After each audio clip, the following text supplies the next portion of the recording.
Hey guys, Ernest here with the Vision Factory podcast. Today we are talking with Indy Hait. He's a phenomenal director and storyteller coming out of Ukraine. Phenomenal guy. Be sure to check out his work beforehand. Check out the websites here. You can check out the content that we're going to be talking and discussing with him. We talk about his creative process, how he comes up with his ideas, and how he's able to pitch those ideas and then execute on them. Hope you enjoy the interview. Yeah, so I think to answer the question about how it all started for me, I think I have to go back to my childhood, and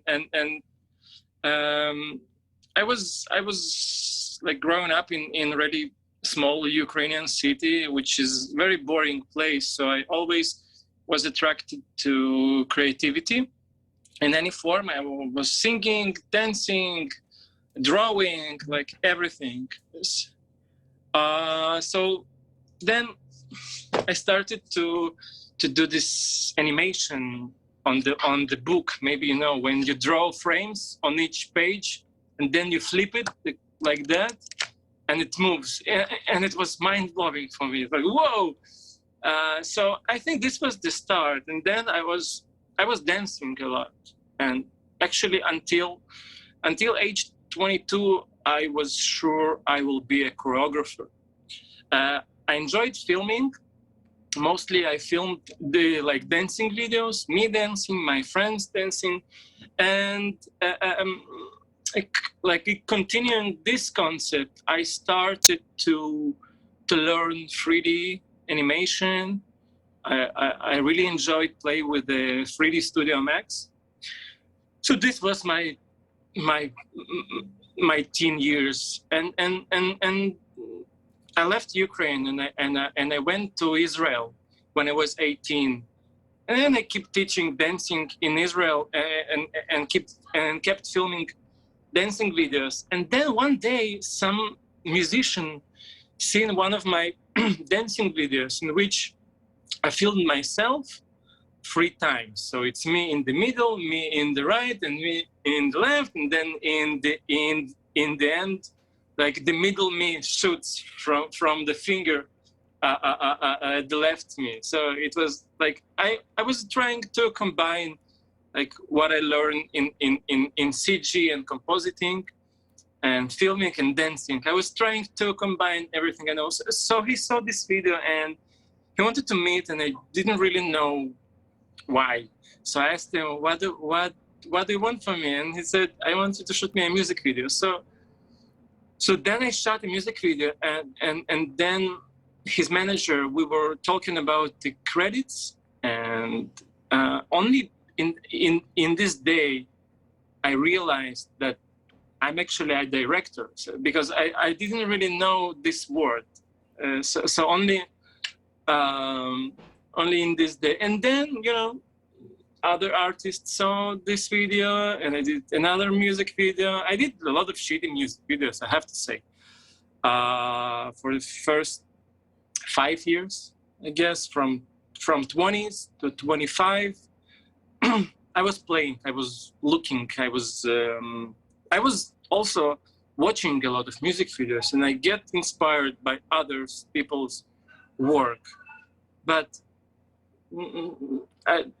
now when I see those work, I don't really like them. I think I find them very pretentious, actually. But starting from age 26, I finally found something like form in which I can effectively tell stories that are clear and simple, and I started to enjoy doing them much more, and I think audience as well like those videos much more than my old videos. So yeah, I think my childhood basically formed me into who I am today, and even now when I think about concepts, it really my childhood like dreams and my childhood taste, like, you know, I like sport, I like dancing, and I like robots, I like explosions. So all of this, I think, still is the basic of what I do today. Yeah. Yeah. Some people don't. Dude, that's quite a journey. It's interesting because like you talk about how the like you kind of started in one sphere, but then you kind of someone kind of sees that, and then you kind of just find yourself going on this new path of creativity. But I find that it's actually kind of common, like especially with the all the different people that I look up to and listen to. It's usually like, well, I started here, and then eventually it kind of transformed into this. Yeah, I know some people, and they say, "Look, I want to be a director. Like, I want to." Yeah. And I say, it doesn't really work this way. You don't like, I want to be a director, and then you become a director. Maybe you can, but I think it takes years from the moment you start doing that to the point that like you're really a music video director. If this is what you want to do, if you want to do movies, it's even longer path. Yeah, I think. Yeah, but totally. Yeah. And I think what's nice about that is that it's actually very encouraging for a lot of people when they're on this journey of like, well, I think I want to do this. And especially people like, someone like myself who's like, now I'm 31 and like, I've been doing this for, several years now, but it's like, I didn't always think I was going to be doing this when I was, a kid, but it's like nice when it's like, you just hear these different stories of how people got to what they're doing now when it comes to filmmaking. And yeah, the people that are like, oh man, ever since I was like 5 years old, I wanted to be a director. I'm like, oh man, like, but yes, this is an encouraging thing, I think, for me, and I think for a lot of people. So let's talk about like, how do you stay inspired? Inspired. Oh, yeah. Jeez.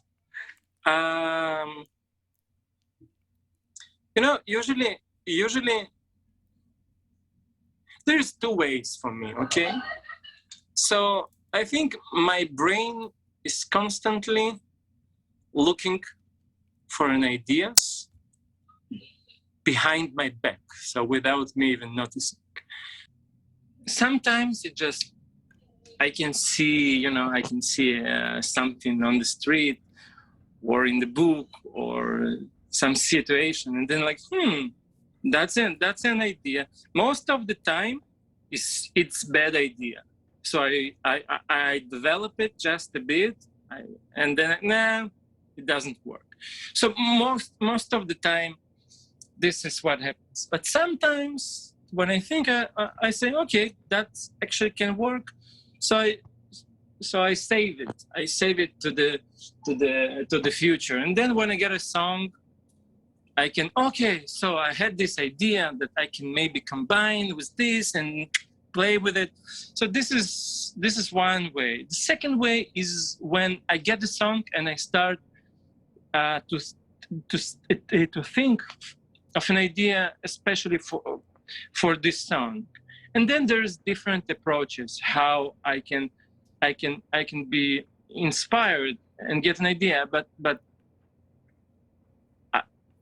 the way I like the most is when, for example, in this music video with the ping pong, the music, the sound. So the start of the song is like ta ta, and it sounds like a ping pong or squash or tennis, and then I'm like, oh yes, it's ping pong. So I really like when I find a way to create visuals that produces the sound that we can hear in the song. So in this way, they really connect good. But it doesn't happen too much. So yeah, for me, it's two ways. I never actually, I never get inspired by the lyrics of the song, but sometimes, for example, with echoes, I get inspired by the name of the song. because it echoes. And I remember there's like effect, like echo effect. And I say, what if I do it with the talented dancers? What if I create this effect that is really simple to do on the computer? I do it in a really high way, like in a really difficult way, in a way.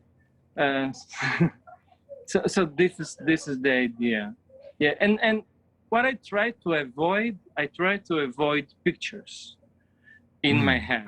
So I try to have an idea that actually a sentence, that like a verbal idea, because imagination is a memory, is a kind of a memory. So if you're looking for the pictures in your head, the pictures you will get probably it's something you saw, but you don't know it. Stand-up artists sometimes come up with a joke, and they sure it's like their joke, but it's not. They heard it somewhere, but we can't know if it's a remembering or a creating. Yeah. So so that's why I try to not think within images. It's really hard, and like images pop up, but even if idea starts with an image, I think it's because the difference between photography and cinema is time and movement. So right. I try to build my ideas around movement and time. So if my idea can be executed in image, it's not good idea for me. But if the only way for this idea to be executed is in motion, it's a good idea. Yeah. That's interesting because I feel like whenever I'm trying to come up with ideas, I have always done the image part of it. Or I was there. So how did you, that's interesting. So how did you like transition that? Cause like, I mean, I've done like, where I will like sit in a room by myself.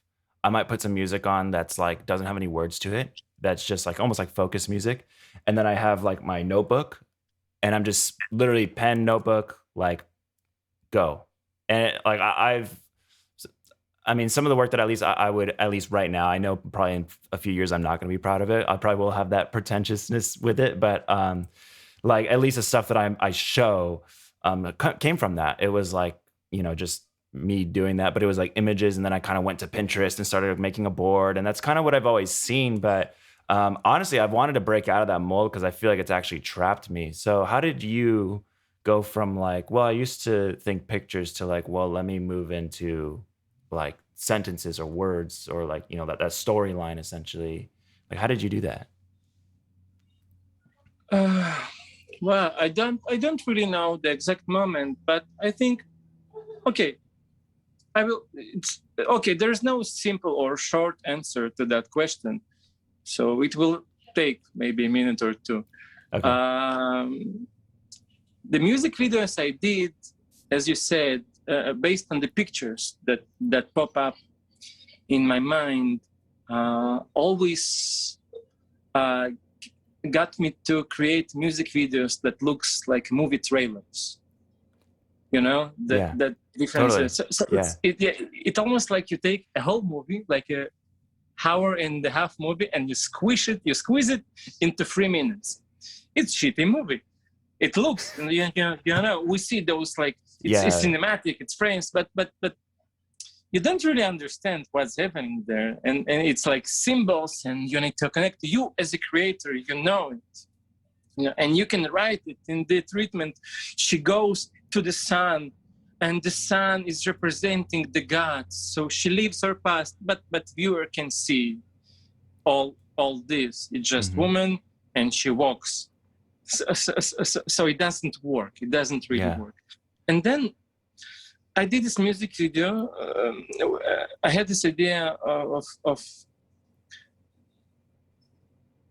I had this image of man falling from the sky. Yes. And then I didn't stop on the image. I started to have this inner dialogue. I said, okay, if I start music video by showing a human, like a man falling from the sky, it works because you have to see what's going to be in the end because you're waiting. So there's a suspense. And you have this inner dialogue. And you say, okay, I know the ending. In the end, you will have this payoff. He will pass the window and he will see, just for a moment, he will see a beautiful woman. And this is going to be the last thing he will see. And then you start to think, okay, it's kind of boring. To see him falling.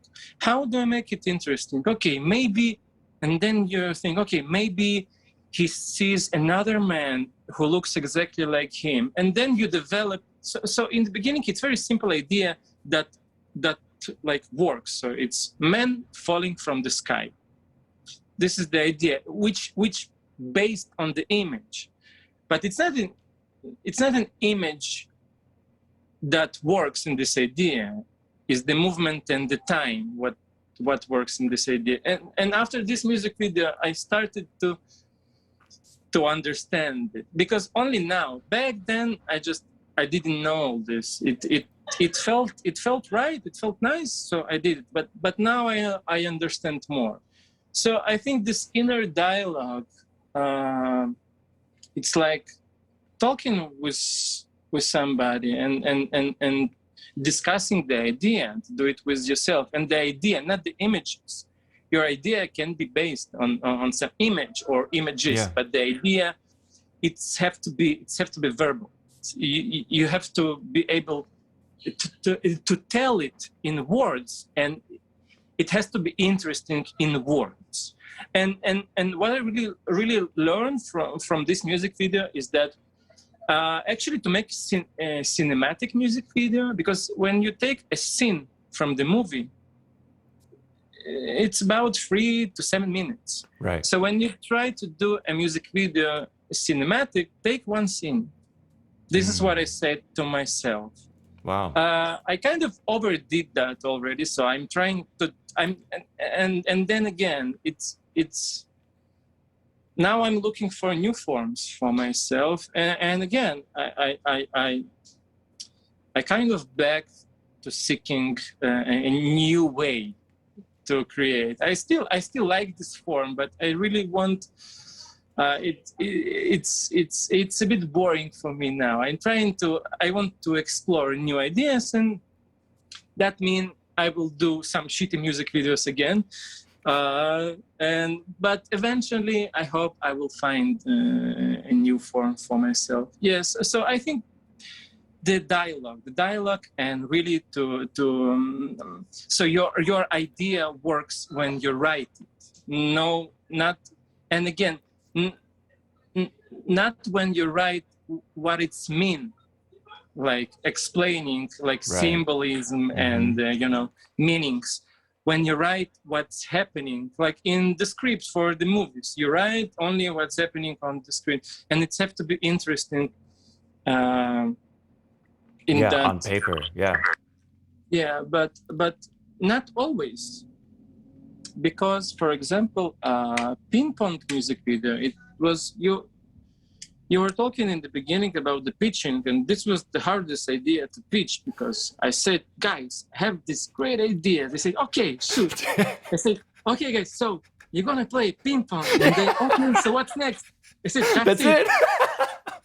I literally was thinking about, I'm like, how did he pitch this? Because like, they didn't see it before. It wasn't like they saw it and was like, oh yeah, that's amazing. Like, so how did you do that? It was really hard. And then I said, no, but listen, it's going to be like the ball.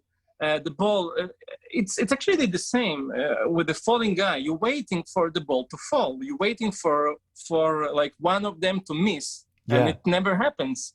So it's the same idea. It's the concept that I think it was Hitchcock who said that if you have like boring dialogue, but you have a bomb under the the table with the timer.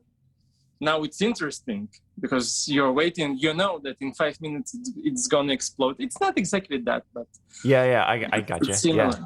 But then I said, okay, guys, it's gonna be one shot. We're gonna use motion control, and the camera will fly, and then we will turn up the light again. You see, because it's very boring and simple idea of playing ping pong. So I had to add a lot of stuff. This one shot, and the crowd, and the flashes. So I need to add.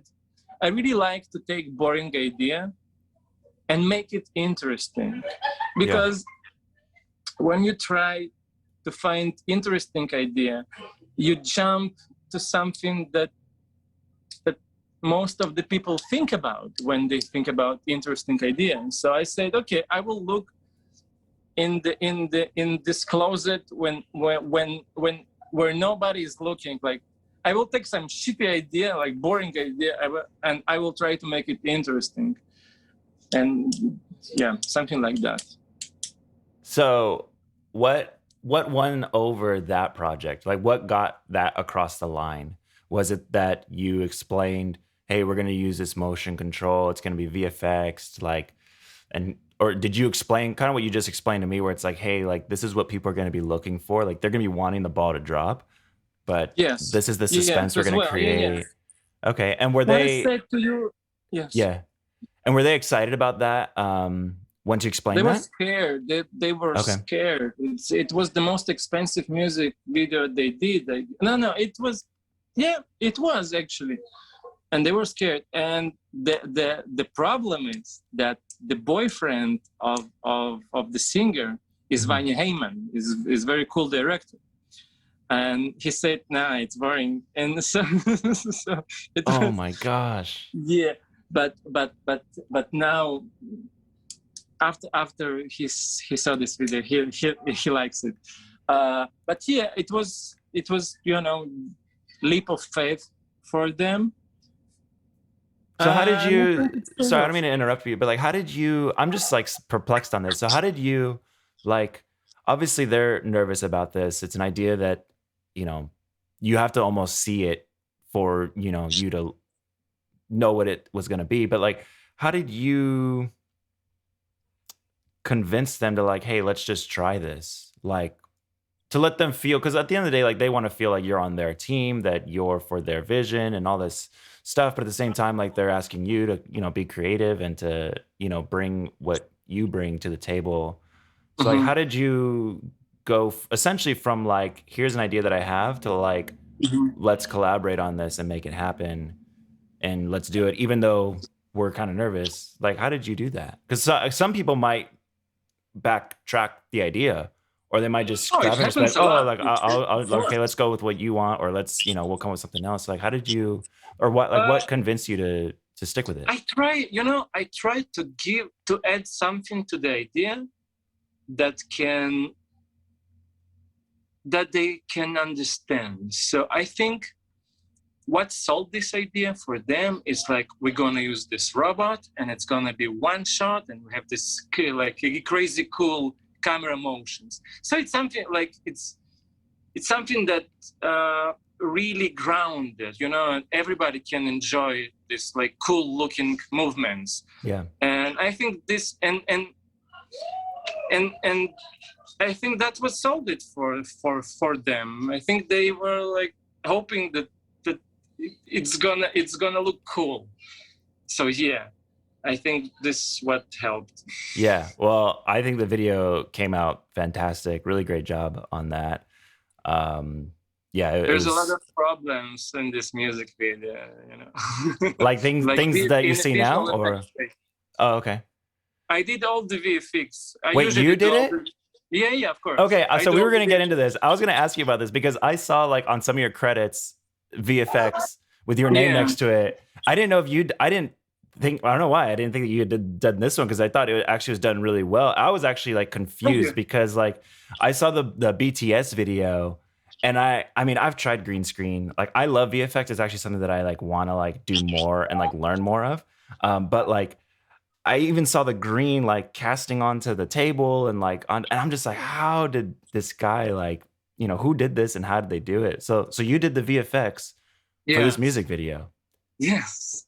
Wow. And very simple because I mean the ball animation, it's the first thing you learn when you go and you start learning animation 2D or 3D. The first thing you learn is how to animate a ball. It's really basic in terms of the ball. Yeah. So they did all this motion and I just added the ball. You're right. The green screen was a bit tough. Was a bit tough, but I use Nuke for compositing. I never used After Effects. It never felt right for me somehow. So I use Nuke, and Nuke has this great keyer called image-based keyer, IB key, and it's very powerful keyer, and I use it to do the keying. Yeah. And then how did you build the world around it? Because I remember seeing like again, I've watched this music video like countless times, but like I've like rewound it and like watched certain parts. And because I thought at first the camera flashes were just in the virtual world. And then I realized, I'm like, No, wait, no, the light's getting cast onto yeah, them. And so when I saw yeah. the BTS, I'm like, okay, because you can kind of see the lights up, Sky above and panels, there. yes. Yeah. So like, how did you build the world, especially that one shot where it goes like the ball goes up in the air, so the camera like moves up and then it It comes was back hidden cut. down. It was hidden cut for me because the motion control system is on the rails, Yeah. and the first part of the video, the rails goes parallel to the table, and the second part of the video, I wanted them perpendicular to the table. Oh, okay. So Yeah. I had to hide the cut. Yeah. And in terms of music, it also worked like Yeah, totally. Oh, uh, 100%. Yeah. So how did yeah. So you I made the world part of it, like where you built like the stadium look, like what was that? I know I don't build it. I'm not crazy. I bought a model, and this is what I do a lot actually. And I think I will want to come back to this. But I bought a model with animated crowd, and I just put it there. And all I did is that all those flags, and Yeah. we invented a country. We called it Chervania tournament, Yeah. something like this. And that's all I did. So I didn't really build anything. I just simulated clothes. That's Yeah. all. The hardest part was to extend the floor because the floor section was really small. Mm. And the camera, we shot in motion control, and you have the data about the motion of the camera, but it's not perfect. So it was really like a frame by frame. I had to fit this line. It was Yeah. painful. So were you like having to go Painful. like frame by frame in some parts to like Yeah, fix it? and Yeah. there's a lot of mistakes. You can see the moment in which this white line under the table doesn't really connect. It was awful. It was awful. Yeah. Well, I think now the video, I think when I watched it, it was like maybe, oh man, I feel like it was under a million views at the time. But now it's gotten like millions of views, I think. I'll have to No, go back and look. I think Yeah. it's 1.9, but Yeah. don't judge music video based on the On the views. views. Yeah. Views, I think views is more about the artist or about like a promotion because Yeah. because Lola Marsh, they don't really promote, as far as I know. They don't they don't pay money to promote their music videos, so it's all organic, and Yeah. and they're not as as famous as Yeah, maybe which is actually kind of other. confusing to me because I'm like, man, these guys' music is actually like really, really good. I actually really enjoy their music a lot. Like I didn't hear about them before, seeing the video, but now, yeah, they're kind of like one of my regular artists that I go to listen to. So, well, I will come back to that model. I don't know if that was what you said you wanted to go back to before the Yeah, end. it's about using what's out there for you. Yeah. Okay, well, And do you want to go we have to be effective. Yeah, sure. yeah. Do you want to go back to that now, or do you want to come back and revisit that? Yes, we can do it now. All I Okay. wanted to say Yeah, is well, tell me, that did you, because I've done some 3D work. I use Blender right now just because it's free. And I've used Cinema 4D in the past. And again, it was like I was using someone else's license, and so I downloaded Blender. It's actually really powerful. I've seen some yeah. people do some really cool stuff with it. Um, and so the only sites that I'm familiar with right now are like Turbo Squid as being kind of one of the top ones, and then there's some other I ones. use it Is that in CG Trader. Yeah, yeah. and yeah, CG Trader.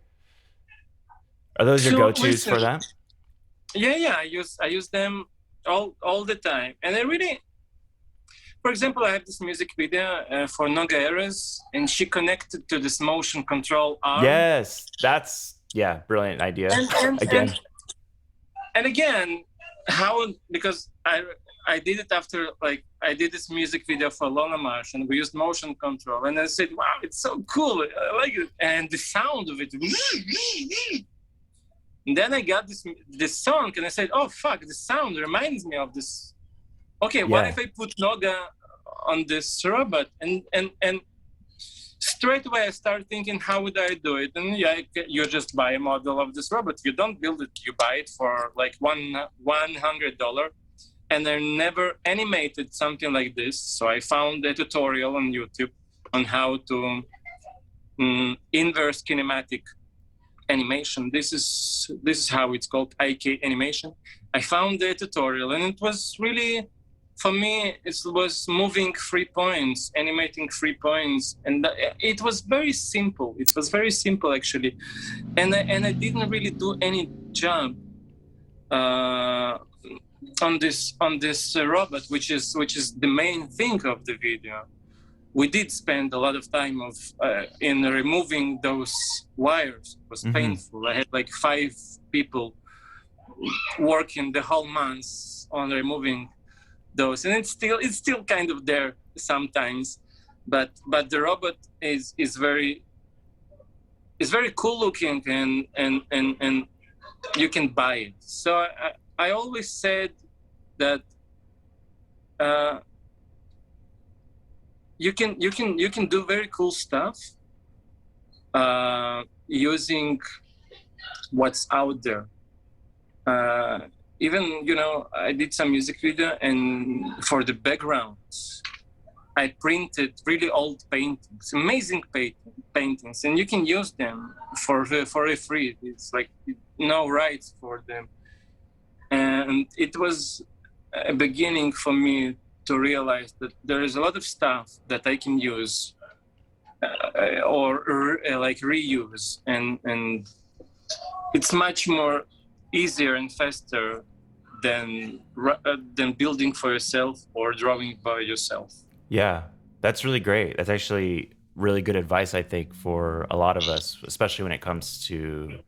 I think we're always, in some way, maybe trying to fight for that originality or like that uniqueness. And there's definitely I feel like you still find that though. Like you obviously want to take the resources that are available to you and make something awesome, but yet at the same time, like I don't think I've seen any content like what you've created so far. So like you still like were able to find like a unique voice, and I don't know if you feel like that, but at least from an outside perspective, like I think that's what attracted me to look at more of your work, was just like these, like you said, simple ideas, but to me they felt unique, original, like no one's ever thought of this, no one's ever done this kind of a concept. People Yeah. think of this, but they think it's boring.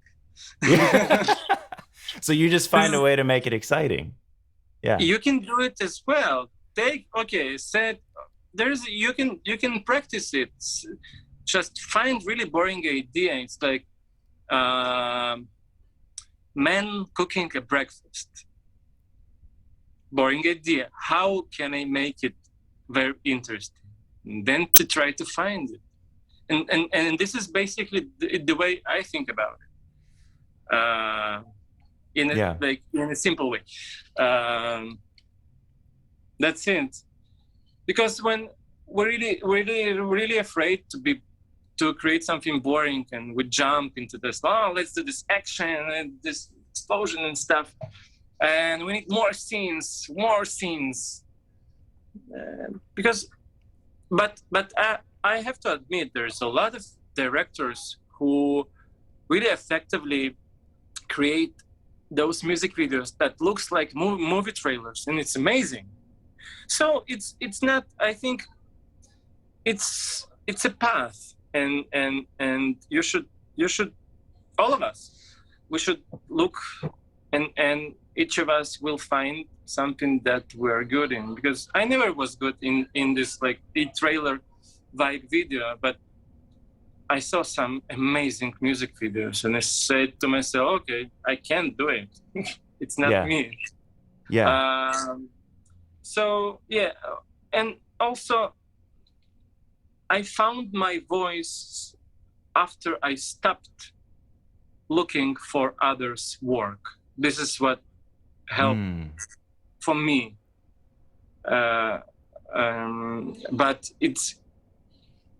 I'm not sure, but it feels this way, because I don't really see any music videos at all. Don't like them. As a format, I don't like music videos. Some of the music videos I do like, but I don't really watch music videos, because if I do watch a lot of music videos, my ideas will be affected by them, and I really don't want this to happen. Yeah. Do you think that maybe it's like, I feel like I've kind of gotten there, and I kind of still do it, where I'll still, and I'll like if I'm coming up with a concept, or if I want to come up with a concept to pitch to either a company or whether, a music video, whatever that is, sometimes I'll still go and see what other people are doing. But I've actually found that it actually does interrupt my creative process, where like now all of a sudden I'm more thinking about that thing that they made and how I can either do that, or it's a comparison thing, where now it's like, well, that was really good, so maybe what I was thinking, maybe it's not as good as I thought, and I feel like it does kind of interrupt. But then there's also like inspiration, where you get inspired by things and you kind of put those in your tool bag. But sometimes I feel like that bag gets full, and it's like at some point you gotta like now do something with that. Like it's time to stop grabbing and trying to always look and see who's doing what, and move into like, okay, I filled up my tank. Now I've got to go and like just start making stuff, and trust myself. And I don't know if maybe trust is a big part of that, of trusting that I do have good ideas, or I can develop these into good ideas, and trusting myself to do that. Do you feel? I think it's very important, but the trust comes with the time, also with the other people. You don't trust anyone, from the first time you meet them. It takes time to trust yourself as well, I guess. Yeah. So what do you consider a win for you? Like what for you, like when you work on a project and it's finished and it goes out, like to you, like at what point do you feel good about what you've done? Like what's the measurement of success for you? Yeah, so for me, I guess I'm the only one who can enjoy the process of creating a piece, but I'm also the only one who can't enjoy the result. So what I really enjoy seeing people enjoy when they see my work. So this is for me a win, because it's like when you're writing a book, you know how it's going to end, and you know every page of it, every word of it. So you can't really read and enjoy it in the same way as someone who never read this book can enjoy this book. So I think it's the same for us in what we do. But when I did those old music videos, I was the only one who enjoyed them. But now I'm the only one who can't enjoy them, and sometimes I hate them, especially when I finish doing them. But then with time, when I forget them and I revisit them, I can be more objective, Yeah. and see like, okay, that's interesting. Like seeing Yeah. it with a fresh eye, but yeah, for me, it's to see that people loves it. Yeah, for sure. That's great. You've mentioned books actually a few times, and I want to, we probably should wrap up here because I don't want to take too much of your time here. But you've mentioned books a few times now. Is that a hobby for you? Is reading? Actually, not. No. No, I don't. No. No, no, I don't read. I don't read. I really try to. I really try to read. It helps me to speak, actually, Oh, okay. because I speak better when I read. But I read maybe 20 books, maybe 25 books in my life. Uh, it's something that people maybe read in a year, I guess. Yeah. I don't really read. Um, and it's the same about the movies. I don't really watch movies. Maybe sometimes I see maybe 10 to 20 movies in a year, just a bit. And I really like to be in the process of creating, not consuming. But sometimes I do consume, but it's very small percentage of my life. I find very important to stay curious about stuff. And for example, now I started skateboarding when I 30, and I started playing chess, and I'm really glad that I still find something in this life that can, like, they grab me, and I play every day like for 3 hours in chess, and I really like get crazy about this. Yeah. And it's I think it's very important to be curious about stuff, because I think directing is a tool to explore things that you're interested in. And if you're interested in directing, it's not enough, I guess, because again, you with the help of directing, you explore something else than directing. So for me, I don't really interesting in directing itself. Some people say I really enjoy working with an actor or stuff. For me, is a part of the process, but I really enjoy dancing and sport and concept and modern art, explosions, cars, Yeah. women. So everything I like about life, I explore with my art. Yeah. That's great. So it's almost just like living life in a very practical sense. I think especially with like all the digital tools, like I know for myself, it's been very easy where it's easy to sit in front of the TV and to sit in front of the computer and the phone, and but taking a break from that stuff to just go and do something that's organic, that's raw. I remember, I think it was Werner Herzog who said, like, if you want to slow the world down, just go for a walk. Yes, my friend told that there is no problem that 3 hour walk it can solve. It's very. Wow, I use it a lot. Walking is amazing. Yeah, and it's true. Like you go outside and the world does slow down. Like all of a sudden you start to notice things that you never noticed before. Even if like you drove down that street a million times, but taking a walk, it's just you start to notice all these little things. And I would imagine that maybe chess maybe has a little bit of that too, because you do slow down and you're kind of focused on this game of strategy and maybe using a different part of the brain, problem solving and trying to win. That's really cool. Yeah. Yes, you're Do you totally play basically. with friends with the chess, or is it like on Yeah, yeah. yeah. Also, I prefer playing live. Yeah. I really enjoy that the eye contact in Yeah. chess, and it's like a dialogue in a way. But also, I play a lot online. You're really right about the computer. I think about this also that there's too much screens in our life, and I prefer playing live. But Yeah. most of the time I play on the computer with the Yeah, people whatever you around got to a do to lot. get the time in. Yeah. So are you better than all your friends in this, or are they pretty good? I Like, don't can have they keep up really with a you? lot of friends, but I don't think I'm best. I'm Yeah. I'm okay. I have rating of 800, 820 of chess on chess.com.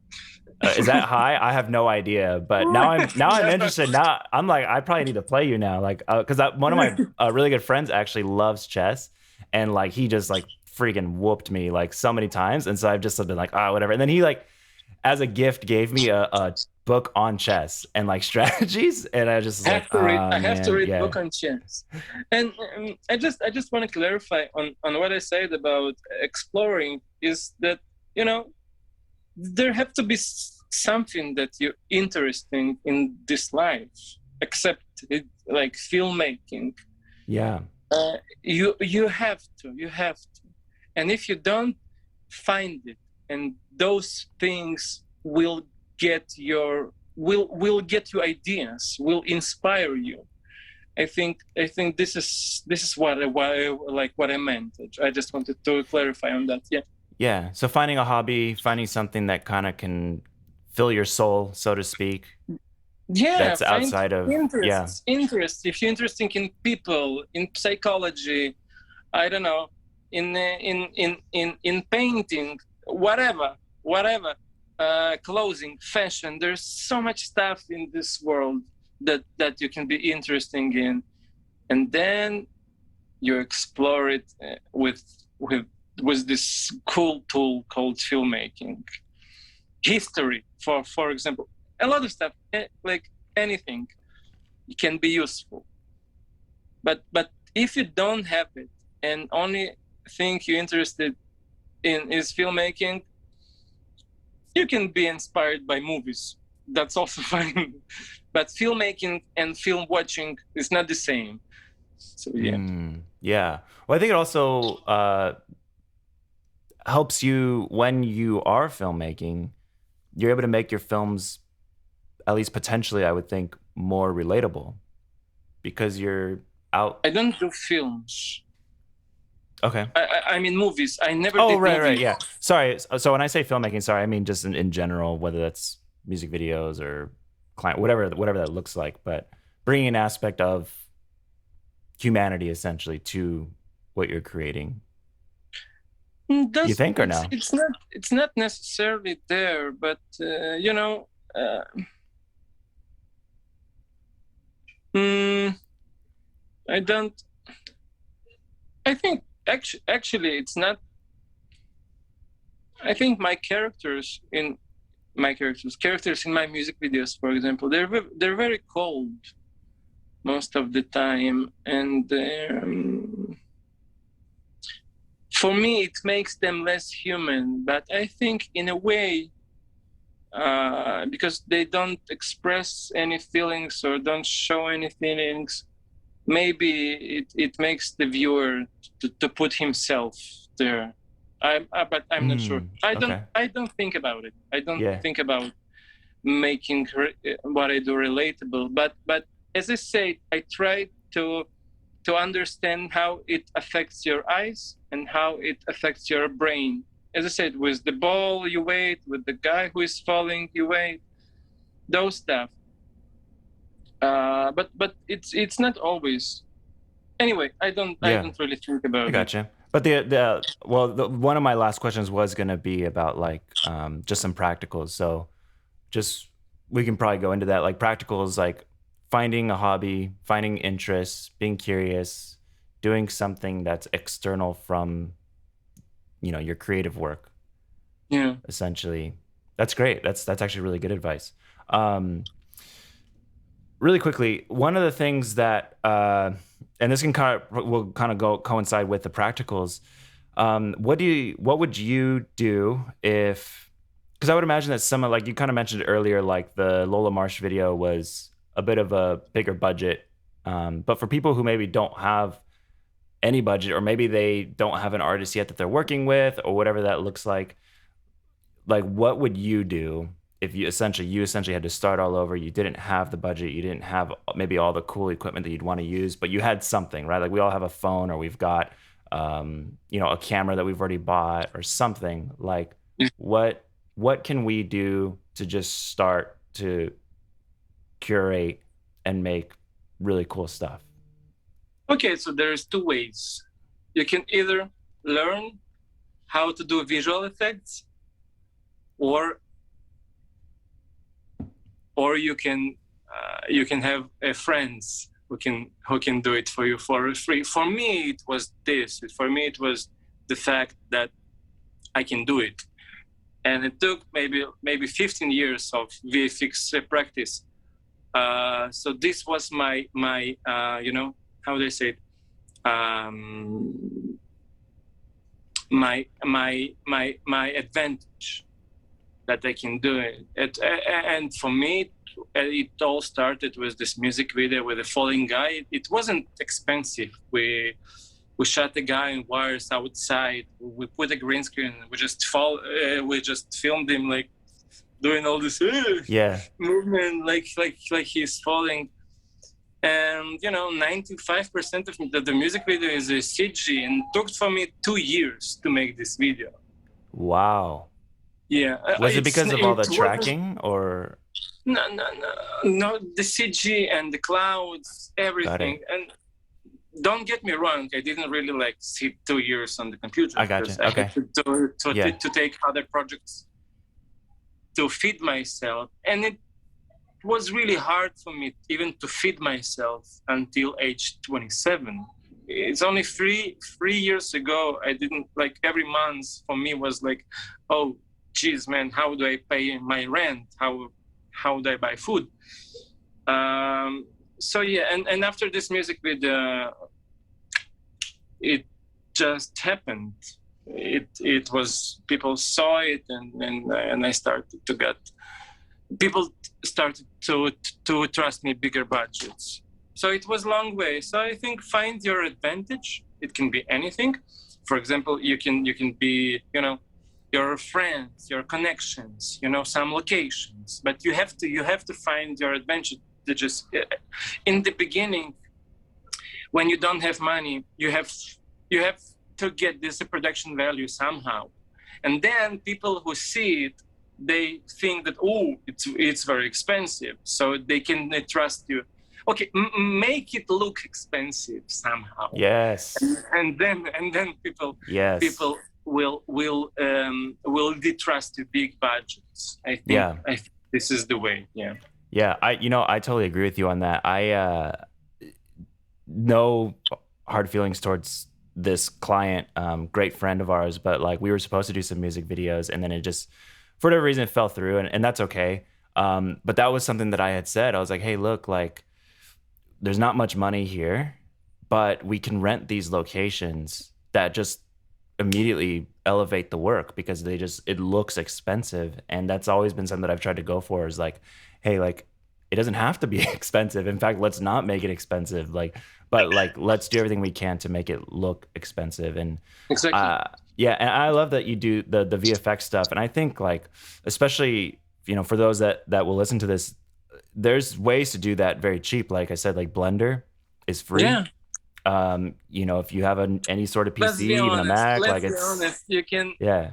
Everything is free when you're 60-year-old, and everything is free. Yeah. Blender, Max, Maya, Nuke. Yeah. Yeah. Yeah. Now I pay for stuff, but when you're starting out though, I have so when it comes to mixing, the audio, I use Waves. So I have the whole bundle, the Mercury bundle. I've got everything on there. I've introduced it to a bunch of filmmakers because I came from audio. Like I came from music, like the studio world. And so I was just like, man, like my film audio has to sound really, really good. And so I was using it. But before that, dude, 100%. I downloaded that stuff. Like I was like... I used Nuke for 6 years. I didn't pay for it, okay? And they're really hard with people who do this. And they checked my Instagram, I guess, and they saw, or maybe it's this, somehow they knew. So they sent me an email. Hello, Mr. Hait. We know you're using our software. You have to buy it. For how much? $5,000, something like that. It was crazy. Oh my but then somehow I bought a student license, and now I jumped to a normal license. That's crazy. So they found you and knew that you were using their software.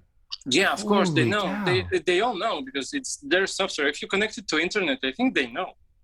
Oh, wow, that's interesting. But okay. I'm not trying to encourage anyone to use unlicensed software, of course. Yeah. But now also Nuke, they have this non-commercial versions of Nuke, and I think Word now today is even easier than it was before. Yeah. And you know all this artificial intelligence software, it's so crazy. So are you still... Yeah, sure. Sorry, go for it. I'm interested. I have to hear. Okay, so anyway, I shoot on film. I don't shoot on digital cameras.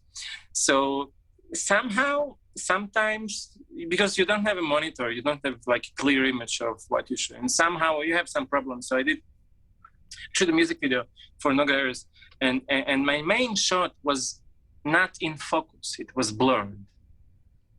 And I went crazy. I said, oh my God, fuck, what do I do? And then I found this program. It's called Topaz Sharpen.